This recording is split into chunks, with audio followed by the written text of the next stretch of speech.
Entonces, estábamos mirando en lo último que leímos del capítulo 5. Créanme que no tengo ganas de correr, pero sí unas ganas de acabar Gálatas para que podamos empezar con Colosenses, que se complementan mucho. El apóstol Pablo, aquí en Gálatas, ha venido advirtiéndole a los creyentes de Galacia de lo que realmente significa esta situación del nuevo pacto. Ellos tal vez no lo habían podido valorar habiendo nacido en él, y ahora se sentían impresionados por estos predicadores judaizantes de las supuestas o supuestos beneficios de circuncidarse, que para allá iban, y lo que era guardar algunas situaciones de la ley. Ya después de haber explicado, él ahora entra en materia y aprovecha el resto de la carta para mostrarnos lo que es vivir en el Espíritu. Esto sería muy bueno complementarlo con Romanos capítulo 8, por ejemplo. Entonces Pablo les dice: porque vosotros, hermanos, a libertad fuisteis llamados. Mira que la palabra ahí es libertad, no libertinaje. El temor, démosles el beneficio de las posibilidades a estos judaizantes, era que esta gente sin tanta norma se podría pervertir y cómo controlar esa animosidad que hay en el ser humano que no ha nacido de nuevo para caer en pecado y para practicar los pecados. Porque al menos cuando uno tiene las normas ahí, dice no tal cosa, no tal otra, no tal otra. Sin embargo, quisiera que miráramos, antes de ver estos siguientes versículos, lo que dice Primera de Timoteo. Vaya conmigo a Primera de Timoteo, porque Pablo en ningún momento está negando la ley, ni está hablando mal de ella, y mucho menos está deteriorando la imagen de un texto sagrado como el Antiguo Pacto que fluyó y manó de Dios mismo. No, lo que está es dándole a la ley su lugar correspondiente, porque la justificación no podía ser por las obras de la ley, él ya lo demostró. Pero aquí en Primera de Timoteo, en el capítulo 1, que también había luchas en Éfeso, donde estaba pastoreando Timoteo, él dice algo significativo con respecto a la ley que quiero que lo tenga en cuenta. Versículo 8, 1:8 dice, o mejor, desde el versículo 6, algunos se han desviado de esa línea de conducta y se van enredando en discusiones inútiles. Pretenden ser maestros de la ley. Oiga pues, pretenden ser maestros de la ley, pero en realidad no saben de qué hablan, ni entienden lo que con tanta seguridad afirman. Ahora bien, sabemos, recuerde que Pablo habla como un conocedor de la ley, que la ley es buena si se aplica como es debido. Tengamos en cuenta que la ley no se ha instituido para los justos, o sea, aquellos nacidos de nuevo, sino para los desobedientes y rebeldes, para los impíos y pecadores, para los irreverentes y profanos. La ley es para los que maltratan a sus propios padres, para los asesinos, para los adúlteros y los homosexuales, para los traficantes de esclavos, los embusteros y los que juran en falso. En fin, la ley es para todo lo que está en contra de la sana doctrina enseñada por el glorioso evangelio que el Dios bendito me ha confiado. Entonces, Pablo no está atacando a los practicantes de estas conductas, sino que le está diciendo a aquellos no nacidos de nuevo que por practicar esas conductas, ahí en Timoteo, automáticamente, si se meten en esa práctica consuetudinaria del pecado, en la cual viven, la ley entonces les caerá con todo el rigor de la justicia, porque para eso es la ley, para mostrarnos que nacimos en pecado. o bajo pecado mejor. Porque no falta el que diga por allá después, quien escuche esta grabación en 500 años, pero si vengo de un matrimonio legalmente constituido. No, el asunto es la naturaleza caída heredada de aquella pareja cuando desobedeció a Dios en el jardín, y por eso automáticamente toda la descendencia de la humanidad y todos los linajes quedaron con ese asunto.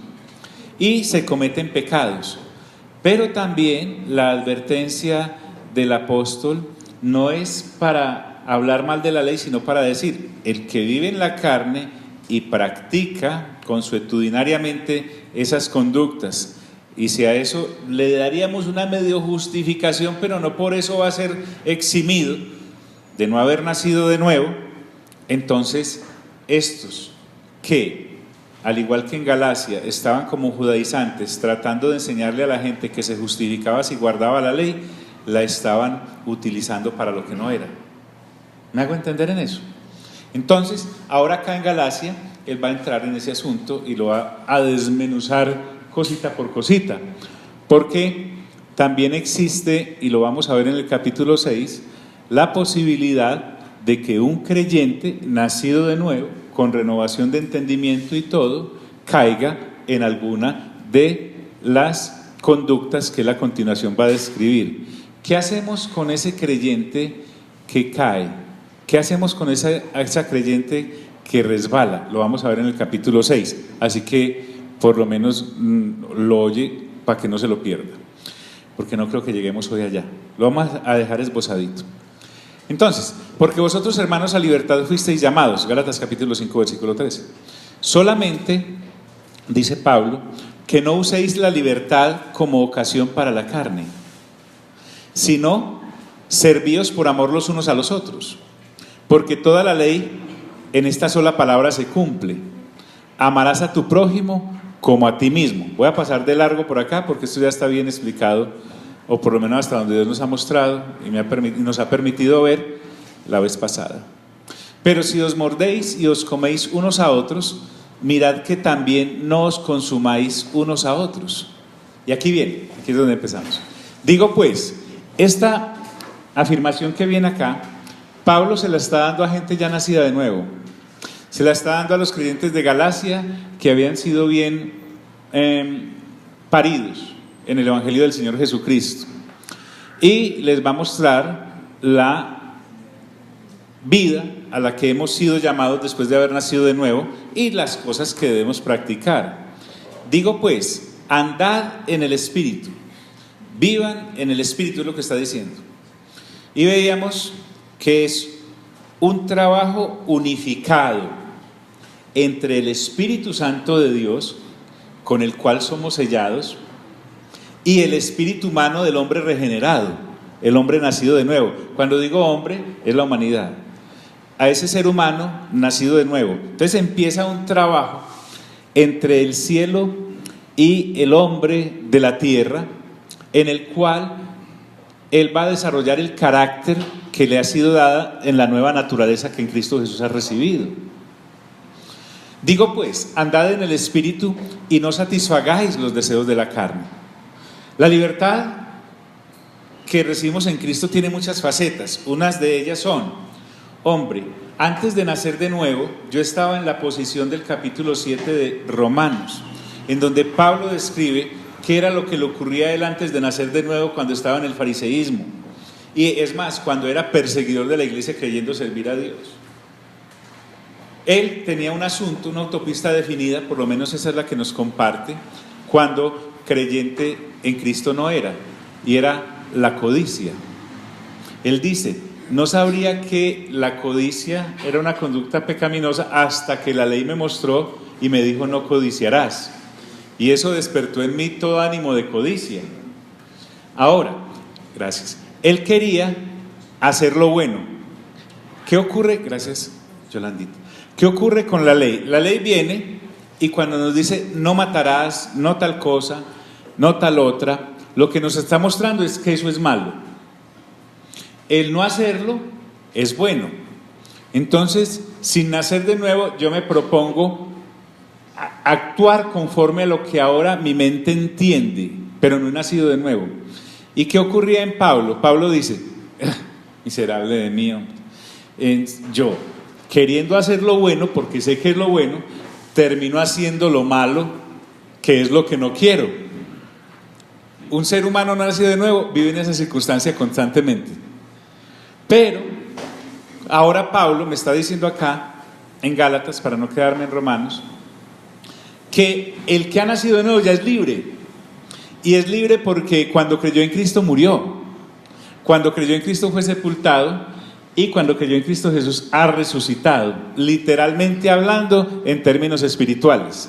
Por lo tanto, ese que resucitó no tiene nada que ver con el que murió, porque precisamente al creer en Cristo Jesús y al identificarme en su muerte, ahora estoy consciente de que moría la ley. ¿Por qué? Porque el que practicaba el pecado murió al creer en Cristo Jesús. Fue sepultado al creer en Cristo Jesús y ahora ha resucitado en Cristo Jesús. ¿Resucitar para qué? Para luchar otra vez con las mismas conductas. Entonces, entre nosotros, por lo menos esa es una apreciación que usted puede notar, tenemos una cantidad de creyentes, o somos una cantidad de creyentes que sin esta firmeza en el Evangelio revelado, podemos estar diciendo, como si estuviéramos tomando el capítulo 7 de Romanos y traerlo a la actualidad del creyente. Cuando Pablo dice eso, él no era creyente en Cristo Jesús, él está trayendo a colación eso que le ocurría. Entonces, no es que nosotros los creyentes estemos luchando con estas conductas que él va ahora a enumerar, casi que mordiéndome las uñas y cortándome los dedos porque hay algo tan malo en mí que me inclina ya, pero a veces como que gana el Espíritu Santo y no me deja hacer eso. No, lo que Pablo me está diciendo ahora es, usted ya es libre, Cristo lo hizo libre, y ahora con esa libertad usted tiene que definir qué hace. Si va a seguir alimentando los deseos y las obras de la carne de las que antes eras esclavo y no podías escapar, con la libertad que ahora tienes, porque ahora le puedes decir al pecado, no es esa lucha. O, como dice Pablo, y no satisfagáis los deseos de la carne, porque el deseo de la carne es contra el espíritu. Solo hay dos caminos que el creyente nacido de nuevo puede seguir: volverme a las obras de la carne o vivir la vida del espíritu. Entonces, la carne es un camino y el espíritu es otro. Y me dice, y el camino del espíritu es contra la carne. Hay una oposición constante entre esos dos caminos. No es que tú estés luchando como en una, ¿cómo se llama eso? ¿Cómo se llama? Pulsar. Y entonces el diablo está, el premio eres tú, y el diablo está con el Señor, con el Espíritu Santo, pulsando. Y a veces cuando este creyente se me emborrachó, ganó el diablo. Y cuando salió ahí después de la culpabilidad y todo eso y la confesión, ganó el Espíritu Santo. No, porque estaríamos diciendo que el trabajo, la labor, la obra que el Señor hizo en la cruz del Calvario entonces quedó incompleta, porque eso sería decir quedé medio libre, y no hay tal, porque Cristo nos hizo libres. ¿Estamos hasta ahí? ¿Qué ocurre? Entonces, ahora lo que Pablo está diciendo a estos creyentes de Galacia, ustedes deben madurar y darse cuenta que ya no están para jugar en este caminar como si fueran niños, y deben crecer hacia la responsabilidad que tienen de desarrollar el carácter de Cristo en sus vidas, y en eso no están solos. El Espíritu Santo está 100,000 veces comprometido en el asunto para llevarte en esa comunión con Dios.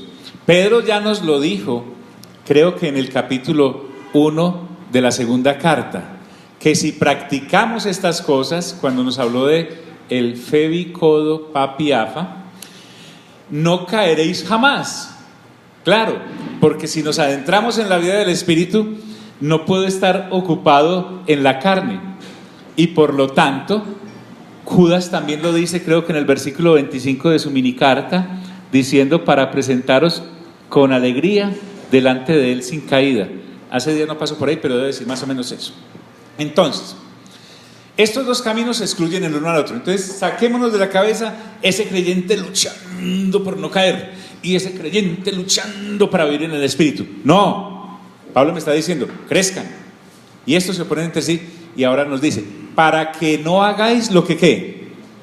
Lo que quisieres. Entonces Dios me ha entregado el poder para no seguir mis deseos cuando son contrarios a la voluntad de Dios y plegarme a los de Él. Qué responsabilidad tan grande cuando lo abrimos de esa manera. Aquí no hay que hablar de debilidad, porque el Señor a mí no me hizo débil, me ha hecho fuerte en Él. Por eso dice, diga el débil, fuerte ¿qué? Fuerte soy. A eso se está refiriendo. Para que no hagáis lo que quisieres.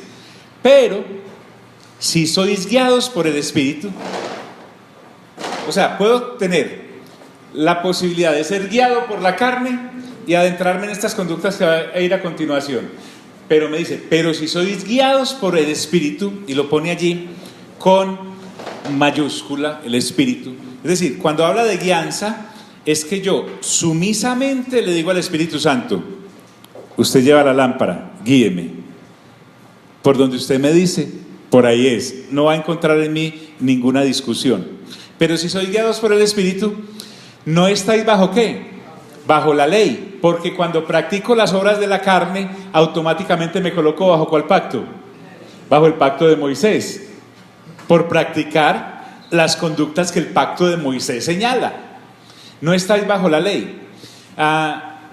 Porque ahora estamos bajo otro régimen, el de la gracia, como dice, por ejemplo, Romanos 6:14, léalo en casa. Bueno, pero Pablo no quiere dejar esto a la imaginación de los de Galacia, y nos va a servir a nosotros mucho, pero mucho hoy. Dice, y manifiestas son las obras ¿de qué? De la carne. Miremos ahora que Pablo me va a decir, cuando dice manifiestas es que son evidentes.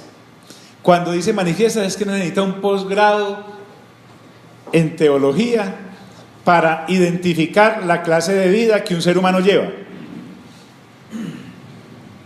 Por allá el Señor Jesús dijo, por sus frutos los ¿qué? Los conoceréis. Entonces, ¿cómo sé que una persona está en las obras de la carne? Por las conductas se despliega. Entonces dice, y manifiestas son las obras de la carne que son, y comienza. Entonces arma, digámoslo así, varios grupos, o por lo menos así se puede apreciar. El primer grupo de obras de la carne son los asuntos de la impureza sexual, en cualquiera de sus manifestaciones. Es la impureza en el área específica de la vida sexual, las primeras que él va a tratar. Pablo comienza en este terreno de la impureza sexual, y la primera que toca es en el área de matrimonio, porque habla del adulterio. El adulterio lo comete una persona que está bajo el vínculo matrimonial. ¿Con quién? Con alguien de afuera de ese vínculo. Algunas versiones no lo traen porque para efectos del asunto esto cabe en el paquete general de la fornicación. Entonces, la primera de las 4 conductas de impureza sexual que trata como obra de la carne es el adulterio. La segunda es la fornicación, que abarca ya un espectro más amplio, que se da inclusive entre solteros y solteras que tienen relaciones sexuales. Y en el contexto en que Pablo lo está señalando, porque recuerde que en aquella época, ¿cuál era el asunto de los creyentes que habían llegado a Cristo de parte de los gentiles? En el caso de los de Galacia, su impureza total en casi todas las áreas, su participación físicamente en cualquier hecho que afrentara las conductas que no son santas para Dios, que son santas para Dios. Entonces, esta fornicación, podemos meter ahí la prostitución, el homosexualismo, el lesbianismo, esas relaciones que se dan en algún grado de consanguinidad o afinidad que no son moralmente bien vistas, como la que ocurría en Corinto cuando ese hombre estaba teniendo como mujer a la mujer del papá de él. Pablo dijo por allá, cosa que ni se menciona entre los incrédulos. Entonces, al hacer esto, Pablo está mostrándoles a los de Galacia un amor impresionante. Además, los está haciendo fuertes en el conocimiento, no vanidosos, sino en el conocimiento, para que la próxima vez que vinieran aquellos judaizantes, le mostraran a ellos por la vida del Espíritu que ellos no tenían por qué circuncidarse, porque la circuncisión los matriculaba en una ley que estaba dada por Dios para señalar al ser humano nacido bajo pecado y que cometía pecados, y ellos ya no estaban ahí. Entonces el argumento que Pablo da es tremendo. Además, cuando entremos en Colosenses, en el capítulo 2, vamos a mirar que algunas de las cosas que son de aparente duro trato al cuerpo y que muestran cierta piedad, realmente, como guardar esos días festivos, como abstenerse de comer determinados alimentos, son cosas que en últimas no tienen ningún poder contra el pecado. ¿Por qué? Porque lo único que tiene poder para eliminar y sacarnos de la esclavitud del pecado es el sacrificio y la gracia que Dios expresó en su Hijo Jesucristo en la cruz del Calvario, en su sepultura y en su resurrección. Maravilloso. Entonces, la primera obra de la carne en ese aspecto sexual, vimos, es la fornicación. La Reina Valera nos separa las conductas, el adulterio y después la fornicación. Hay otra cosa que viene acá que se llama inmundicia. Es cuando este asunto de la impureza sexual se lleva a lo mental, no solamente en lo corporal, sino en lo mental. Entonces, es ese espacio que, recuerden que ¿qué ocurría en la ley de Moisés? Era cuando te descubrían, pero el Señor Jesús viene y dice que este asunto de la pureza sexual va más allá, y nos dice, no, es que les digo que si alguna persona mira a otra codiciándola en sus pensamientos, en su mente, en ese aspecto sexual, ya lo hizo, es como si lo hubiera hecho físicamente. Entonces aquí nos muestra que la ley que trae, la ley del Espíritu, inclusive es más gravosa, digámoslo así, que la ley de Moisés, que era solamente cuando te agarraban, o cuando era tanta la culpa que vos ya te confesabas. Pero aquí es el Señor diciéndote, como tienes el habitante llamado el Espíritu Santo, Él está ahí para ayudarte, no solamente en la pureza sexual física, sino en la pureza sexual mental.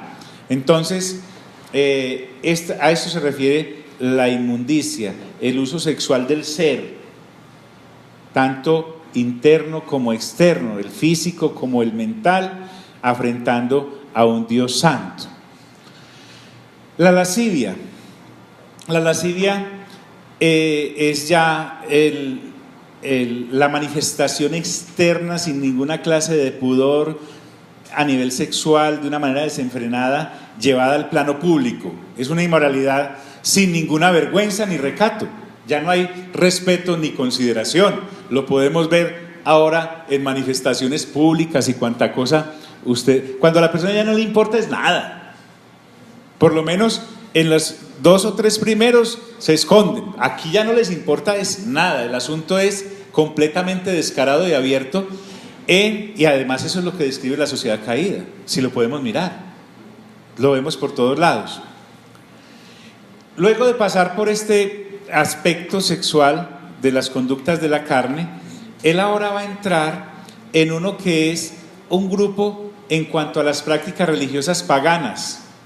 O sea, no es solamente en esta área que Pablo me está señalando lo manifiesto de las obras de la carne. Son todas las prácticas religiosas paganas, reducidas en un nombre llamado idolatría, que en este caso es adorar imágenes y al Dios que dicen representar.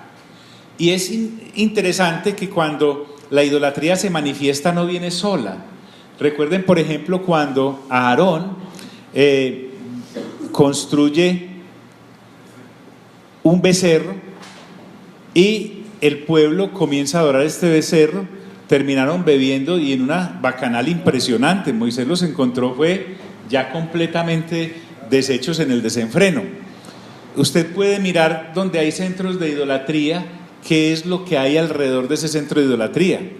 Vaya a cualquier lugar en donde haya templos con ídolos y alrededor mire usted nomás lo que empieza a generarse: el trago por allá en aquella esquina, la prostitución en la otra, la venta de vicio por allí, vienen los robos. Eso es, nótelo y verá que ahí estaba. Lo que pasa es que uno no lo veía porque como era cliente de eso. Entonces, en este segundo grupo de prácticas religiosas paganas, no solamente estamos hablando de adorar imágenes, sino que recuerden que Pablo ya nos habló, creo que en Primera de Corintios, lo habla también en alguna parte en Deuteronomio y lo refrenda en Apocalipsis, que el asunto con el ídolo en sí no es nada, porque son hechos de madera, depende del estrato, o de plata, o de oro, o de yeso, o de bronce, son grandes, pequeños, etcétera.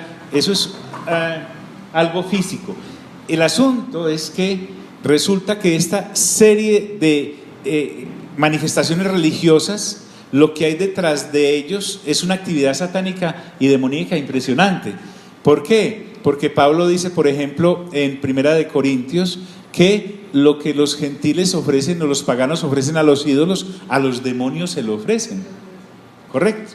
Entonces, la idolatría es otra obra de la carne manifiesta. Recuerden que el versículo inicial de este segmento dice: y manifiestas son las obras de la carne. Vamos acá ahora con una que es hechicería. La hechicería equivaldría, la palabra ahí para hechicería es como parma. Entonces está hablando como si usara drogas con fines perversos y malignos. En el caso de la hechicería, usted me ha notado por ahí que la gente dice: lo enyerbaron, ¿cierto? Como que lo enyerbaron, como que dieron un jugo de jarrete con uña de gato, ¿cierto? Algo así por el estilo de las cosas que le da la gente. Pero también entonces aquí miremos que tiene que ver mucho también con el uso de alucinógenos, porque mucha gente dice: pero por ningún lado dice que yo no puedo, yo no tomo nada, pero fumo cada de lo lindo de lo otro. Es perder el control y el dominio del ser, porque se le estoy entregando abiertamente a las cosas oscuras que tienen esclavizados. ¿A quiénes? A los que no han nacido de nuevo y están en estos caminos.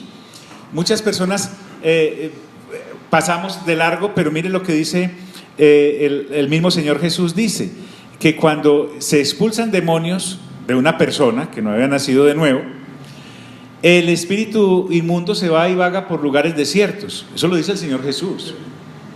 Y dice: hombre, me voy a volver para mi casa. Y la encuentra limpia y vacía. Y ¡chum!, se mete y llama a otros 7 espíritus peores que él. Y el postrer estado de esa persona viene a ser peor que el primero. Entonces, aquí, como con la madurez que nos ha ido dando el Señor por la juiciosa lectura, mire por ejemplo que el Señor Jesús dijo en cierta ocasión: ustedes ya están limpios por la palabra que les he hablado.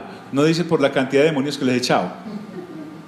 Entonces tiene que ver mucho lo de nacer de nuevo y una persona ser libre con la responsabilidad que tiene de renovar el entendimiento, porque si encuentro la casa vacía es porque ¿qué? Me quedé inactivo en cuanto al conocimiento de Dios. Entonces estos fines perversos y malignos de estas prácticas es censurado como una obra de la carne. Ahora, quiero que note que en la docena y pico de cosas que vamos a ver, Pablo no está estableciendo este es peor, este es menos, sino que los llama obras de la carne manifiestas, porque somos muy severos con unos, caminos de la carne, y somos tan elásticos con otros. No, Pablo está ahora colocando los puntos sobre las íes, hechicerías. Ahora, él va a pasar a un tercer grupo, Pablo, que son las relaciones humanas anticristianas. Esto es normal entre gente no nacida de nuevo, pero es inconcebible entre gente nacida de nuevo. Así como las primeras, ahora él empieza a hablar de estas, enemistades. Estas enemistades son esos odios entre personas, cualquiera haya sido el asunto que causó la lesión. Puede ir desde lo étnico, porque no es de mi raza, o desde lo económico, porque no es de mi estrato, o por la apreciación religiosa que tengo del caminar. Entonces, aquí en enemistades estamos viendo es como mi actitud mental hacia otras personas con respecto a cualquier cosa que me lleva a estar en contienda y a mirarlas como de otra categoría, como si yo fuera algo más grande que el otro, lo cual no es, porque ya sabemos que de parte de Dios Él ya dijo que Dios no hace acepción de ¿qué? No hace acepción de personas. Y la una va llevando a la otra, o se pueden presentar al mismo tiempo, porque lo que sigue son pleitos. Entonces el pleito ya es esa contienda que tengo aquí en mi cerebro, ya llevado al plano físico. Y en esos pleitos ya se pueden dar golpes, ya se pueden dar lesiones, ya se pueden dar palabras que son a veces más fuertes que el golpe de una almadana, etcétera. Entonces, miren que de la misma forma, y como llamó allá el adulterio, está hablando aquí del que es pleitoso o lleno de enemistades. Pleitoso, ¿qué le parece la palabra? Ahí se las dejo. La persona que pleitea. Muy bien. Pasa otro en este grupo, que son los celos. Los celos,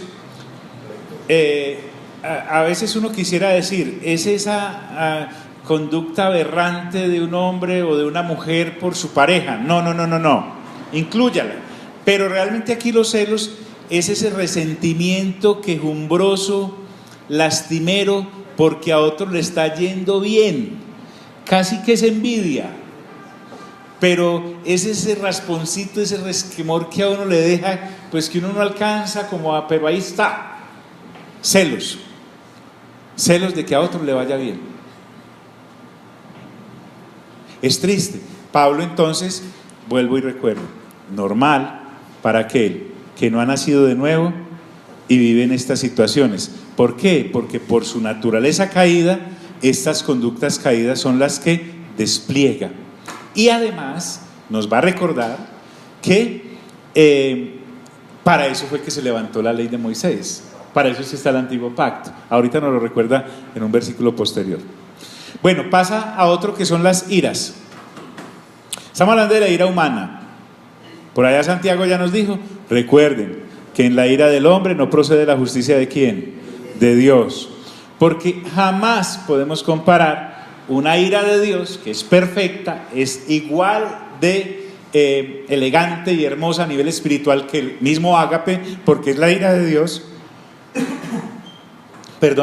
a la ira que un ser humano puede desplegar. ¿De dónde pues acá tan subido? Es esa ira humana, es ese temperamento explosivo, ese temperamento dañino que trae mal en vez de bendición. Pablo está yendo directamente contra aquel creyente que dice, es que yo soy así. Pablo le está diciendo con altura, le está diciendo con decoro, mire, si usted me dice que todavía es así, entonces usted no murió cuando creyó en Cristo Jesús, porque eso lo hacía el muerto. Vamos a ver que algunas de estas conductas ipso facto pueden empezar a desaparecer apenas llegamos al Señor, y otras son progresivas en cuanto al manejo del carácter y de la templanza y del dominio propio que el Espíritu Santo nos enseña a desarrollar. Porque ya escuchamos a Pablo diciendo, para que no hagáis lo que quisieres. Entonces, esta ira es esa conducta humana caída, dañina, falta de temperamento, de dominio propio, que es explosiva, que además es acompañada de palabras, muchas veces soeces, de maltrato. Mejor dicho, que trae mal. Una ira de estas no trae bien en ningún caso. Entonces, volvemos al punto. El asunto acá es que Pablo me está enseñando de dónde me sacó el Señor, y me está diciendo que si yo continúo ahí, hay que hacer revisiones, porque tal vez en nuestro entendimiento la renovación no está correcta y acorde con la sana doctrina que él nos está expresando acá. Porque miren que este asunto lo colocó en una carta enteramente doctrinal. Esto uno no puede decir soy sano doctrinalmente, pero soy un asno de carácter. No, todo va de la mano, es un conjunto. Luego pasa a las contiendas. Es esa ambición, rivalidad que además divide. Es esa ambición y rivalidad que no solamente divide, sino que muchas veces abusa de los cargos o posiciones que la sociedad te entrega para generar divisiones y oposiciones que traen desastre. Ahora, si lo trasladamos al aspecto religioso, imagínate que uno puede notar en esto que si yo, habiendo nacido de nuevo, puedo ocupar un cargo como apóstol, digámoslo así, mejor una función, llamémoslo así, como maestro, como evangelista, como pastor, como maestro, y la uso para levantar rivalidades, etcétera, estoy usando esto para lo que no es. Pero también muestra una fisura muy grande en cuanto a si realmente ha nacido de nuevo, porque en esto de el aspecto religioso hablemos de las organizaciones, que no podemos confundir la organización con el organismo. ¿Por qué? Porque el cuerpo de Cristo es algo vivo. Resulta que por esas cosas de los hombres sin revelación se levantan una cantidad de organizaciones con cargos a los cuales puede llegar fácilmente una persona que no ha nacido de nuevo, simplemente por hacer cursos y sin nuevo nacimiento. Entonces, al llegar a una de esas posiciones de poder, lo va a usar por no haber nacido de nuevo para cometer cualquier obra de la carne, porque está esclavo de eso. Entonces aquí nosotros tenemos por madurez que entender el asunto. El Señor Jesús lo entendía muy bien. El mismo apóstol Pablo, en cierta ocasión, Anás y Caifás se la montaron al Señor Jesús. Sin embargo, él respetaba la función y no se atrevió a rebajarse a la condición con la que ellos estaban asumiendo ese cargo que tenían. Por el contrario.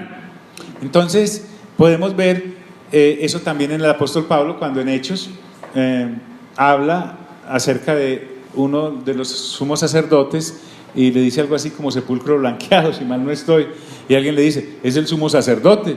Entonces dice, no sabía que era el sumo sacerdote, porque la ley dice que no maltratarás al líder de tu pueblo. Entonces, pero nosotros sí debemos diferenciar eso. Toda autoridad que Dios nos ha dado es para servir y amar a los demás.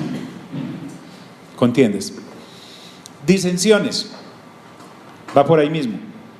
Son ya las divisiones causadas por móviles equivocados y pecaminosos. Cabe anotar que la gente no es consciente realmente de esto. Si tú te sientas a hablar con una persona no nacida de nuevo, que la puedes encontrar en tu casa, en la oficina, en el lugar donde practicas tu deporte, con un familiar que no ha nacido de nuevo, de alguna de estas cosas nos ha estado hablando. O por lo menos, si no está hablando de plata, está hablando de alguna de estas cosas. ¿Por qué? Porque el ser humano no nacido de nuevo, nació para eso, caído, y solo eso practica. Habla también de herejías. Las herejías son cuando ya se empiezan a formar grupitos y se fragmentan, y además están convencidos de que no están haciendo nada malo. Deme un ejemplo de eso. Claro, Números 16. Resulta que Coré, Datán, Abirán y On, que eran príncipes en el pueblo, convencieron a otros 250 líderes del pueblo para levantarse contra la autoridad, si estoy citando bien, de Aarón y Moisés, y empezaron a decir: no vivíamos mejor en Egipto, no nos llenábamos de los alimentos que nos daban allá. Es más, nombremos un líder para que volvamos a Egipto, porque estos nos han traído aquí a este desierto a morir de hambre, y le acaban de llenar el buche con codornices y con maná y todo. En fin, el asunto acá es que el que anda en esta cosa de herejías cree que no está haciendo nada malo, pero está totalmente cegado su entendimiento. Luego vienen las envidias. Ahora sí, ya no es como ahorita que estaba ahí celoso el asunto, sino que es el aspecto totalmente malo de la vida del hombre, porque es una persona que ya vive amargada, vive resentida y además contamina a otros. El escritor a los Hebreos ya nos habló de eso. No dejen que ninguna raíz de amargura brote ¿en dónde? Porque puede contaminar también ¿a quién? A otros. Entonces, como a veces leíamos la Biblia solo con la amargura es lo que me produjo el resentimiento o el dolor o la herida que otro, entonces uno se miraba haciendo cursos de sanidad interior y todas estas cosas, pero realmente amargura es toda obra de la carne que fluye en uno y contamina a los demás. Pero en este caso, la envidia es ese aspecto de la vida del ser humano. Y creo que todos podemos, si hemos sido rescatados de ahí, por lo menos ya podemos decir que conocemos a otras personas que cuando uno se sienta a hablar, eso es tremendo. Bueno, y pasa a otro plano, los homicidios. ¿Para qué explicarlo? Es obvio. Cuando alguien le quita la vida a otra persona. Y va a otro más como próximo a llegar. Pastor, Sí, claro. quiere decirse que ahí el que odia a su hermano también es homicida, entonces cambia de ahí. Bueno, mi pastora, claro que sí, claro que sí. Eso está en Primera de Juan capítulo 3. Si no es en el versículo 15, en el 17, que Juan dice: el que odia a su hermano es un homicida, y recuerden que los homicidas no heredarán el reino de los cielos. Algo así. Sí, se equipara. Pero como él lo viene desglosando, entonces ahora sí habla de el que le quita la vida biológica a otro. Porque con el odio y con la contienda ya está él siendo muy... A Juan como que no le quedaba mucho espacio allá en la primera carta, y por eso lo concretó, lo sintetizó tanto. Borracheras, orgías. Miren que no todas las orgías tienen que ver con desenfreno sexual. De hecho, en el sabio crucigrama del colombiano sale fiesta romana, orgía. No necesariamente termina en desenfreno sexual. Es toda clase de exceso libertino en las celebraciones. Es toda clase de exceso libertino en la celebración. Entonces, en una orgía, como estábamos en el contexto romano, puede haber el exceso del trago, el exceso de las cuchilladas, el exceso de la balacera, el exceso de la comida, la glotonería, y una todo eso y termina en un gran exceso. Son orgías. Muy bien. Entonces uno dice: wow, ¿cuántas van? Contémoslas. A ver, retrocedamos por favor, a ver cuántas hay más o menos acá, y me ayudan, porque uno puede estar pendientico de eso, uno puede cargar inclusive un cartel con eso para mirar, ¿cierto? Entonces, ayúdenme a contar: 1, 2, 3, 4, 5, 6, 7, 8, 9, 10, 11, 12, 13, 14, 15, 16, 17. Y uno dice: ¡wow! Son 17. Y Pablo dice: no. Y cosas semejantes a estas. Y cosas semejantes a estas. O sea, la lista que Pablo enumera acá no es exhaustiva. Ilustra. Entonces, como vemos, la gran mayoría de estas obras son en esencia buenas. El asunto es que al momento de suplirlas se hacen de manera errada. ¿Por qué? Porque el ser humano tiene necesidades sexuales. Pablo me dice: eso no es malo. Lo malo es la pecaminosidad, está en cómo se soluciona. Bien, entonces, y cosas semejantes a estas. Pero él quiere pasar rápido de ahí, porque les dice: acerca de las cuales os amonesto, como ya os lo he dicho antes. Pablo estuvo en la fundación de la congregación de Galacia y de sus creyentes sólidamente plasmándoles el evangelio del Señor. Entonces, esta no es la primera vez que Pablo hablaba con ellos de este asunto. Esto hay que estarlo constantemente. Si ustedes y yo miramos todo lo que hemos hecho con Romanos, con Primera y Segunda de Timoteo, con Primera y Segunda de Tesalonicenses, con Hebreos, con Primera y ahora ya casi terminando Segunda de Pedro, con Santiago, es casi que repetitivo lo que el Espíritu Santo hace en cada carta, volviendo a pasar por lo que ya sabemos. Entonces Pablo hace lo mismo con los de Galacia. No solamente se los había dicho cuando estuvo con ellos, sino que ahora en la carta se los expresa, acerca de las cuales os amonesto, como ya os lo he dicho antes. No les está diciendo solamente eso es lo malo, sino que los está exhortando al presente, y lo había hecho en el pasado, diciéndoles que si se desvían por ahí, los que practican tales cosas no heredarán ¿qué? No heredarán el reino de Dios, no heredarán el reino. Miren que el énfasis ahí es práctica. Entonces, aquí Pablo se está refiriendo a la salvación en el sentido más completo. Practicar estas obras es vivir en pecado. No estamos hablando de la persona que todos los días se baña y sale con su camisa, el cuello bien blanquito, se pone la corbata y al regresar en la tarde se quita la corbata, pero por haber caminado en este ambiente contaminado, entonces esto está aquí todo amarillito. No fue porque no se bañó, sino porque el ambiente está en eso. Otra cosa es del que se pone la camisa y se va a tirar al pantanero todos los días. Entonces, la práctica acá es la que se te vuelve un problema tremendo. Les está anunciando. Ahora, Pablo no los va a dejar ahí, sino que les va a decir que esta es la vida de la carne, este es el caminar de la carne, y que es completamente opuesto a lo que el Espíritu Santo nos ofrece. Entonces, el asunto es que el practicar estas obras consuetudinariamente es una vida pecaminosa, y por ende estoy bajo la ley que no permite que herede el reino de los cielos, porque la paga de todas esas cosas es ¿qué? Muerte.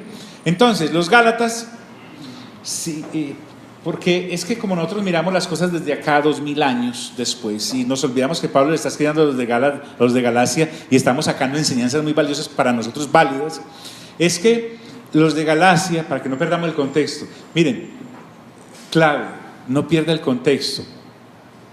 Este capítulo y estos versículos están dentro de una carta de 6 capítulos.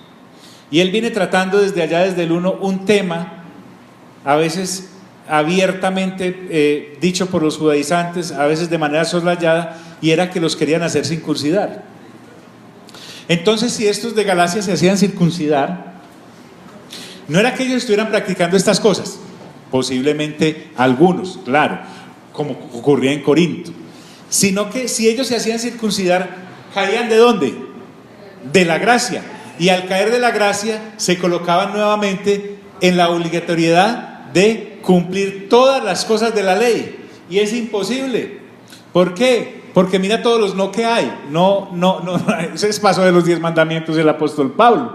Pero los que practican tales cosas no eran el reino de Dios. Entonces, si los Gálatas se colocaban bajo la ley, automáticamente quedaban otra vez bajo pecado porque le habían dado la espalda a Cristo como expresión de la gracia de Dios para reconciliarse con Él. Habrían caído de la gracia. Mire qué delicado esto. Entonces él está hablando a creyentes mediocres, nacidos de nuevo, que no han renovado mente practicando esas cosas, sino que le está diciendo, si ustedes así no hagan estas cosas, se circuncidan, es como si las estuvieran haciendo. ¿Por qué? Porque la ley es para eso y la gracia es para otra cosa. Bueno, quedaríamos medio locos si Pablo hubiese dicho, vemos ahí, más el fruto del Espíritu.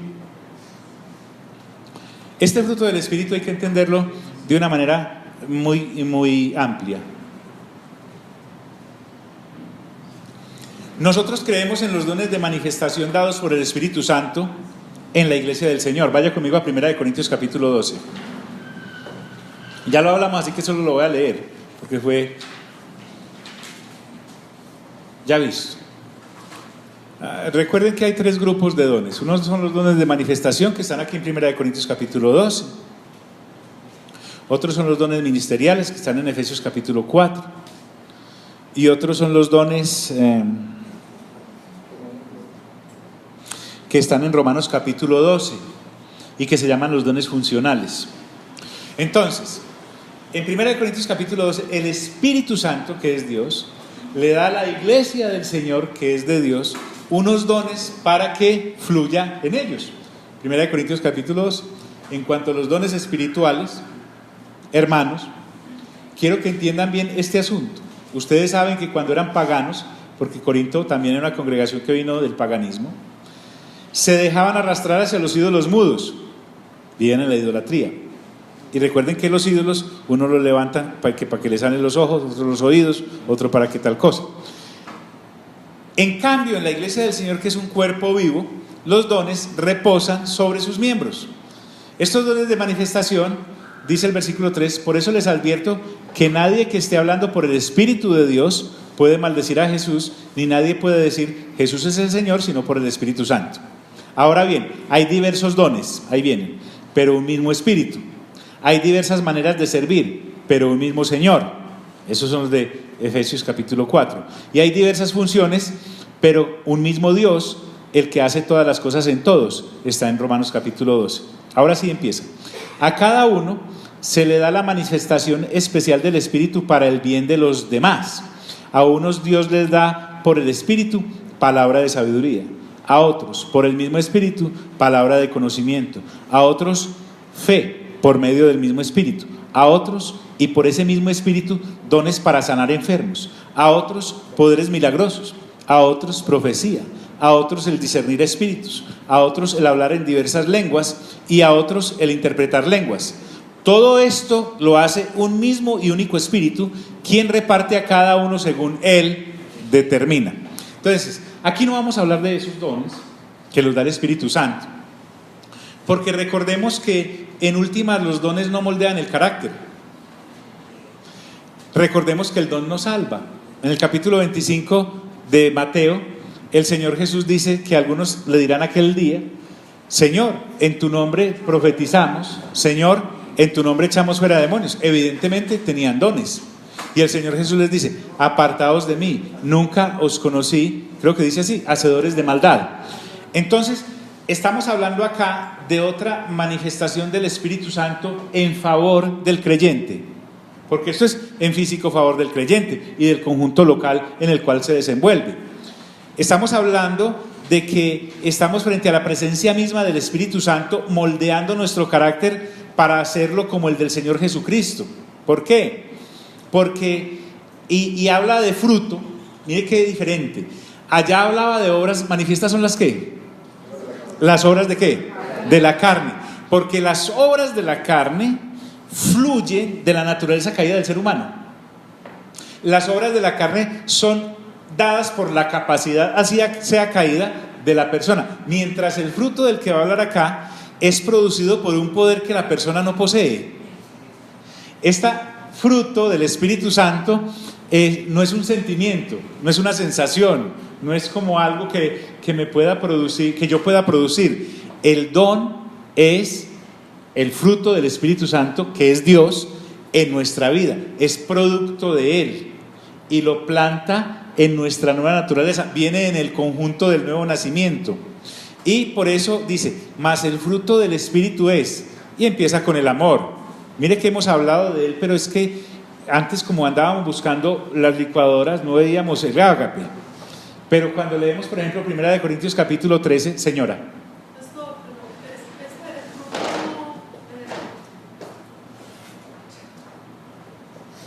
El fruto del Espíritu Santo tiene que ver con el carácter, afecta el carácter.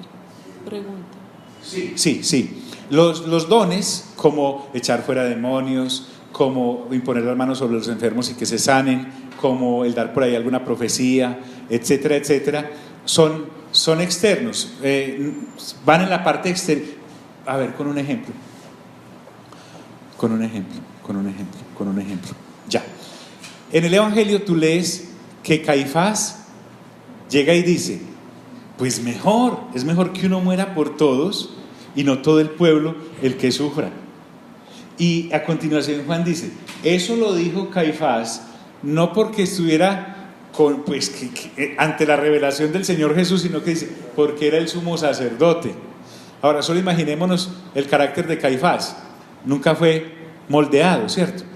Pero esta parte sí moldea el carácter. Esta es la que trata contigo. Lo podemos ver en el Antiguo Testamento, podemos ver el ejemplo de Saúl. Es que esa pregunta es muy importante. Miren, en el Antiguo Testamento podemos ver a Saúl. Dios desciende por el Espíritu sobre Saúl. Saúl es nombrado rey de Israel, pero se enloqueció. Tenía esa unción externa. Inclusive un día salió profetizando por allá cuando se reunió con una compañía de profetas. Pero hay otra ocasión en la que vemos a David. A David le fue dada esa unción interna, pues si lo vamos a hablar de esa manera, del Espíritu que llegó a transformar de tal manera su carácter. Ya voy, señorita, jovencita, linda, preciosa. En Corinto hablaban en lenguas e igual cometían las mismas cosas. Mire el ejemplo mejor ahí. En Corinto, recuerden, bebían, iban a los cultos idolátricos, robaban, se tumbaban los unos a los otros. Eso era un chismotorreo, había divisiones, pero hacían milagros. Pablo dice, creo que en el capítulo 1, versículo 5, ustedes que están plenos de los dones, pero no se les había transformado el carácter. ¿Quién más levantó la manito? Diana. Espere que quede aquí. Sí, tiene que quedar, porque es en aras de... Yo no sé si este ejemplo aplique porque Balaam no hacía parte del pueblo de Dios, pero profetizó. Bien. Profetizó sobre Jesús. La estrella. Sí, Balaam, el que le habló la burra. Él tenía más carácter la burra. Muy bien. Sí. Entonces mira cómo nos llueven los ejemplos, ¿cierto? Estos sí tienen que ver con el carácter. Aquí Pablo va a hablar entonces y les dice: ojo, los que practican tales cosas no heredarán el reino de los cielos. Si un creyente está metido allá, puede que tenga algún don, pero lo que realmente Dios va a premiar, digámoslo así, es lo otro. Entonces, aquí en el amor, porque Pablo nos dejaría medio condenados si no nos diera esta explicación. Entonces nos recuerda que el ágape es el amor de Dios por nosotros. Ya él dijo en un versículo anterior, permítame a ver si lo encuentro, está por acá,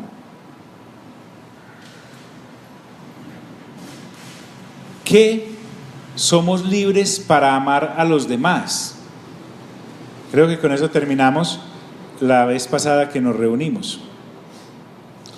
Entonces él nos habló de que nosotros estamos, véalo aquí, sino servidos ¿por qué? Por amor los unos a los otros. Y ya nos había dicho, porque toda la ley en esta sola palabra se cumple: amarás a tu prójimo como a ti mismo. Cosa que no puede hacer el antiguo pacto, porque el antiguo pacto no es un pacto de amor. El antiguo pacto no es un pacto que te libera. El antiguo pacto no es un pacto que te hace libre. Es más, el antiguo pacto no da fe. Pero ahora el beneficio, la bendición de la persona del Espíritu Santo, que es Dios, guiándonos en este precioso caminar, comienza con amor, que es el ágape de Dios. Y ese ágape de Dios es el que nos capacita ya para relacionarnos con Él. Claro, porque Él quiere que el amor ágape que hay entre Padre, Hijo y Espíritu Santo, que es la relación perfecta en cuanto a relación, ahora se extienda a los que hemos nacido de nuevo, y lo ha hecho porque hemos creído en Cristo Jesús, gracias a la labor a la que nos ha llevado el Espíritu Santo. Pero Él no se queda ahí. Ese ágape también nos es dado para podernos relacionar entre nosotros, los creyentes, y el resto de la humanidad, de la misma manera en como la Trinidad se relaciona. Entonces, es ocuparnos básicamente de las necesidades de los demás. Ojo con lo que viene acá: así no lo merezcan, porque el ágape de Dios, o Dios en su ágape, se relacionó con nosotros, aun sin nosotros amarlo a Él, porque bien dice Pablo en Romanos que Él nos amó primero. Entonces, es el relacionarme con los demás así la otra persona no se lo merezca. Uno a veces se pone en ese papel de el bueno de la relación: estoy amando al que no se lo merece. Pero ¿cuántos no nos han amado a nosotros que no nos lo merecen? Porque qué joyita, ¿cierto? Entonces, ¿qué ocurre acá? Él empieza con el amor de primero, Pablo, porque es Dios amando a través nuestro. Cuando yo me relaciono ya después de nacido de nuevo y con mente renovada, estoy representando a Dios con su carta principal, que es el amor, digámoslo así. Y el Espíritu Santo es el que me permite eso. Entonces, este ya no lo sabemos, es hago papa, bebo fe mate, ¿cierto? Entonces, el gozo es el que hay a continuación, que en otras versiones se expresa como alegría o como felicidad. Es esa felicidad y alegría que el creyente irradia. Ojo con esto, es algo que nos debe constantemente reconvenir. Un cristiano infeliz es una contradicción. Un cristiano infeliz que no puede expresar el gozo de Dios, porque es que recuerden, no es fruto del ser humano, es el Espíritu Santo haciéndonos representantes de Dios. Ahora, este gozo alcanza su grado máximo en medio de las adversidades. El gozo que viene como fruto del Espíritu Santo es maravilloso porque se lustra, se pule entre más empinada está la cuesta, entre más difícil está la situación, porque en las situaciones difíciles y las cuestas empinadas, la otra alegría humana te muda el rostro, desaparece, se va, sale corriendo, no tiene la potencia para sacarnos de ahí. Ahora, ese grado máximo de brillo del gozo en medio de las adversidades se da porque este gozo no depende de las circunstancias, sino que depende de Dios, en el cual no hay sombra de variación. O sea, Dios no varía como, uy, qué tormenta, me escondo. No, Dios siempre está ahí. Entonces, esto es lo que se llama carácter. Poder seguir con la misma templanza, digámoslo así, en medio de cualquier circunstancia, con gozo. Y a veces, intente, uno puede, claro, las circunstancias son difíciles, yo sé, obvio. Y uno como ser humano trata como de a veces sentirse bajito, pero como a las 2 horas, en otros casos en 2 o 3 días, algunos en un mes se dan cuenta de que están fingiendo. ¿Por qué? Porque el que hacía eso se murió, y el que ha resucitado jala de alguna manera el Espíritu Santo ese carácter hacia lo que realmente es, no importando lo que pase. No decía, ay, yo no soy capaz de vivir. Que sí es capaz, claro que sí. Luego viene la paz. La paz, estoy rápido porque esto ya lo hemos visto en varias ocasiones. La paz es esa paz interna, ojo pues, que sustenta el gozo externo. Es esa paz interna, ojo, repito, no es la ausencia de problemas, es la capacidad dada por Dios en medio de ellos. Y tengo paz debido a la comunión con Dios y no debido a los problemas que tengo. Porque puedo tener tiempos de solaz en los que todo marcha de una manera bien, los negocios van bien en cuanto a los negocios de mi padre. Recuerden que cuando hablemos de negocios, tratemos de mirar que sean los negocios de nuestro Padre, ¿cierto? Porque el Señor Jesús dijo, en los negocios de mi Padre me es necesario ¿qué? Estar. Muy bien, después hablamos de eso. Entonces, no es la ausencia de problemas, sino la capacidad de tranquilidad que viene de Dios para estar en medio de ellos. Mire que todo va pegadito, porque enseguida llega con la paciencia. Y la paciencia es ser como Dios. Miren el Señor Jesús en su pasión, en su crucifixión, en sus golpes, es que uno a veces, el Señor Jesús y el Espíritu Santo y el Dios Padre son muy lindos cuando nos dejan ejemplos como los de Job. Yo sé que a Job le pasaron muchas cosas, ya lo hemos visto, pero todas las que pasaron al Señor Jesús, mire y verá, sin amigos, lo negaron. Fuera de eso los tiene que animar él en medio de todo ese sufrimiento, animado, hey, no, tranquilos, yo he orado por ustedes, ¿para qué? Y ese clavo, ¿cierto? Y el otro por acá, y la corona, más los vituperios. Además es Dios en el asunto. Entonces la paciencia es ser como Dios. ¿En qué sentido? En darnos la capacidad de sufrir por largo tiempo sin desmoronarnos. No dice sin llorar, sin desmoronarnos.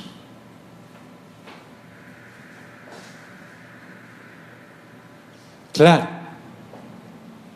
es entender que Dios está en control de la situación. Y cuando entiendo que Dios está en el control de la situación, puedo estar tranquilo, puedo estar tranquila, porque Dios tiene el control. Es más, es no dudar de ¿cómo lo llamó Pedro? Virtud. ¿Recuerdan? En el Febi.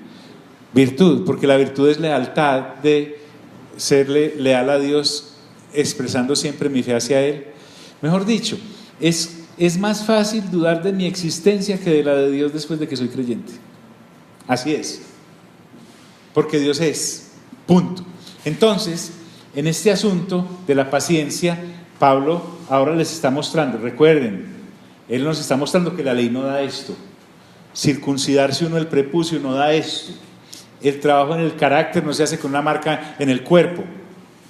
Y luego habla de la benignidad, que es la amabilidad, y esa benignidad tiene su expresión al perdonarnos los unos a los otros como Cristo lo hizo.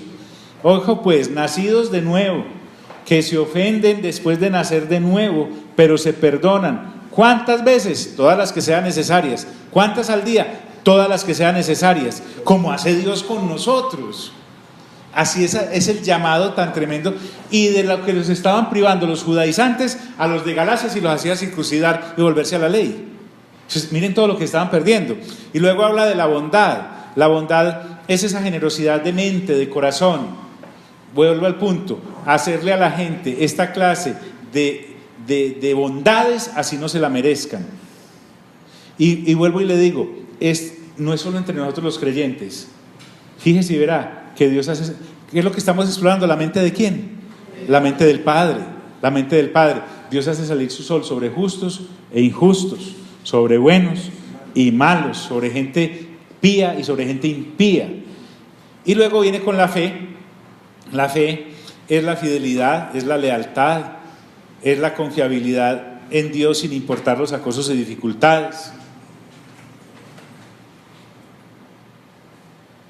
Entonces, cuando Pablo esboza esto, mire que me está diciendo: John, tú, si te dedicas a estas cosas por libre elección, por sumisión completa al Espíritu, no vas a tener tiempo de irte para las otras 17 más cosas semejantes, ni vas a querer ir por allá. ¿A qué? Entonces no estoy hablando con el creyente que está luchando con eso, porque es que aquí hay mucho para trabajar, mucha tela para cortar. ¿Sí me hago entender? O sea, no hay que ponerle policía a esta gente. Él mismo sabe su naturaleza nueva, pero hay que desarrollarla. ¿Cuándo mancilla uno esta nueva naturaleza? Cuando no sabe qué es lo que tiene. Entonces es un marranito frente a una perla. Fe, mansedumbre.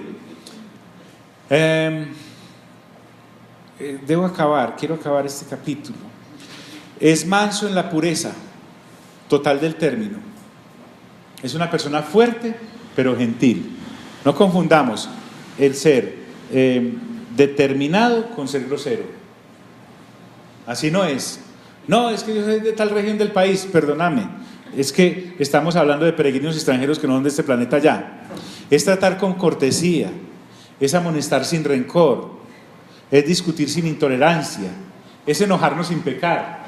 Mire qué bonito eso. La mansedumbre es eso, es la amabilidad sin ser débil.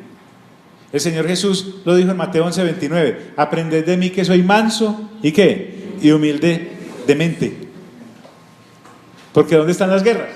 Aquí, en el coco, ¿cierto? Mansedumbre. Luego viene la templanza, que es el dominio propio. Ya hemos hablado de él en Pedro, lo hemos hablado en Corintios y lo volvemos a tomar ahora. Entonces es cuando, por mi nuevo nacimiento y por naturaleza renovada, restrinjo las locas pasiones y deseos del ser humano que hay en el mundo. Puedo estar en el mundo, pero no en su depravación. Eso es lo que ocurre. Aquello de que el medio ambiente es el que me corrompe, no, eso le pasa al que no ha nacido de nuevo. Eso le pasa al que naciendo de nuevo no ha renovado su entendimiento. Es la templanza. Pero entonces, aquí es donde quería avanzar. Dice Pablo: contra tales cosas no hay ¿qué? Ley. Nuevamente, si vivo en las obras de la carne y sirviendo al pecado, ese es un camino. O si vivo en el Espíritu, estaré sirviendo a Dios. Ese es el otro camino. Y por eso Pablo dice: pero los que son de Cristo, o sea, ¿cómo sé que soy de Cristo? Porque he nacido de nuevo. ¿Cómo sé que soy de Cristo juicioso? Renovando entendimiento. Aquellos que pertenecen a Cristo nacidos de nuevo, los que han sido comprados con su sangre, dice, han crucificado la carne. Es decir, me identifico con la muerte de Cristo cuando creí en Él. Ya no estoy indefenso contra el pecado porque precisamente en Cristo morí. Yo no soy ya deudor al pecado. Entonces la carne ya no es para mí algo que yo no pueda resistir y que no pueda resistir el que me lleve irremediablemente al mal. Por el contrario, yo al pecado ya no le debo nada, al mal ya no le debo nada para estar viviendo para el pecado. Lo que ocurre acá es que lo que el Señor Jesús hace en la cruz nos libra del pecado. Es una ruptura completa con Él. Es más, cuando dice los que han crucificado, mire que está en pasado. O sea, es reconocer que en Cristo Jesús ocurrió eso. Por lo tanto, me adhiero a eso. Y no solamente crucificó la carne con sus pasiones y deseos, porque es que las pasiones y los deseos naturales del hombre ahora son santamente satisfechos. Porque no solamente sé hacer lo bueno, sino que lo puedo hacer. Ya no soy esclavo de la naturaleza pecaminosa. Entonces, el asunto con el mal era que nos llevaba a satisfacer lo bueno mediante los métodos malos. Ahora es estar realmente usando nuestra vida y nuestra existencia como nacidos de nuevo para lo que es. Por eso dice Pablo, si vivimos por el Espíritu, si somos nuevos, si somos libres, si somos espirituales, ya que el Espíritu de Dios mora en nosotros, porque de Él es que fluye la nueva vida, dice, si vivimos por el Espíritu, en Colosenses se lo va a manifestar así, a los que han resucitado en Cristo Jesús, si vivimos por el Espíritu, Pablo dice, andemos también por el Espíritu. O sea, de lógica, si ahora nací de nuevo, soy una nueva criatura. Miren que es cuestión de renovar el entendimiento. Cuando no tengo eso claro, entonces ando usando la trapeadora para barrer, y eso no es así. De lógica, entonces, cuando dice andemos por el Espíritu, es marchemos por el mismo Espíritu. Es decir, seamos disciplinados en la vida para Dios. Miren que el llamado a la libertad no es un llamado a la locha. ¿Y usted por qué dice eso? Porque el Espíritu... No. No es solo resistir las tentaciones del mal, es adentrarme en el caminar santo con Dios. Entonces, por eso todo inicia en esta nueva vida con una renuncia voluntaria. Pablo, ¿qué dice Gálatas 2:20? No lo sabemos. ¿Qué dice Gálatas 2:20? El que está en Cristo, nueva criatura es. ¿Correcto? Las cosas viejas, ¿qué? Pasaron. He aquí todas son hechas nuevas. Estamos invitados a un nuevo caminar. Y por eso dice, no nos hagamos vanagloriosos. Cuando Pablo habla de vanagloria, es que debemos reconocer por inteligencia espiritual que esto de las conductas de la carne deben ser una cosa del pasado. Pero si sigo usando la libertad en Cristo para volver a las obras de la carne, en vez de avanzar estamos retrocediendo. Estaríamos vanamente... No nos hagamos vanagloriosos, tengan cuidado, si ya están haciendo de nuevo, practican esas cosas que no tienen valor, van a empezar a atropellar a los demás y van a empezar a pelear los unos con los otros, irritándose unos a otros. El ágape que ahora nos llena es lo que nos aparta de todas esas cosas egoístas en las que vivíamos, y no vamos a estar irritándonos unos a otros, ni vamos a estar envidiándonos unos a otros. ¿Por qué? Porque lo que ahora nos mueve a relacionarnos con los demás es para que ellos también, como nosotros, salgan adelante en la vida del Espíritu. Entonces, miren Pablo cómo logra conjugar en unos breves versículos todo este panorama que la ley no ofrece. Nosotros podemos sacar lecciones muy valiosas para nuestra vida, obvio. Pero lo que Pablo quiere es recordarnos que la sana doctrina es tan importante vivir en ella como haber dejado de vivir en aquellas obras de la carne. Porque nos ocupamos mucho de esas 17 cositas y cosas semejantes a esas, pero no por la forma de conocer y adorar a Dios, que debe ser sana siempre. Bueno, Padre, te damos gracias por este tiempo en el que nos has permitido plasmar el pensamiento del apóstol dado por tu Santo Espíritu en esta serie de grabaciones. Permítenos, al volverlas a escuchar y al volver a leer y al volver a pasar por ahí, entender más y más este nuevo llamado, Señor, a esta nueva vida, porque hemos nacido de nuevo. Ya el que hacía todas esas cosas fue muerto, se murió. Pero estoy en la libertad de decidir qué satisfago, si la vida carnal o la vida del Espíritu. Antes no podía hacer eso, Señor. Realmente eso significa haberme hecho libre. Amén, amén y amén. Dios nos bendiga.